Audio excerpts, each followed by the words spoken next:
ముందుకు వెళ్ళు. విజయం నీ కళ్ళ ముందుంటుంది. కష్టపడే దానిలో నీ గౌరవం ఉంటుంది. మోసం చేసే దానిలో నీ పతనం ఉంటుంది. నువ్వు నిజాయితీగా ఉన్నంత వరకు ఒకరి ముందు నటించాల్సిన అవసరం లేదు. కొడుకు గుణం పెళ్లి తర్వాత తెలుస్తుంది. కూతురు గుణం వయసులో తెలుస్తుంది. భర్త గుణం భార్య అనారోగ్యంలో తెలుస్తుంది. భార్య గుణం భర్త పేదరికంలో తెలుస్తుంది. స్నేహితుని గుణం మనం కష్టంలో ఉన్నప్పుడు తెలుస్తుంది. అన్నదమ్ముల గుణం జగడంలో తెలుస్తుంది. పిల్లల గుణం తల్లిదండ్రుల వృద్ధాప్యంలో తెలుస్తుంది.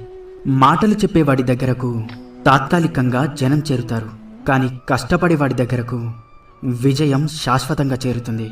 ప్రస్తుతం మనిషి మంచివాడు కావాలి అంటే మంచి పనులే చెయ్యక్కర్లేదు. ఎదుటివారి గురించి చెడుగా మాట్లాడకుండా ఉంటే చాలు. గొప్పవారి యొక్క గొప్పతనం వారు చిన్నవారితో ప్రవర్తించే తీరును బట్టి తెలుస్తుంది.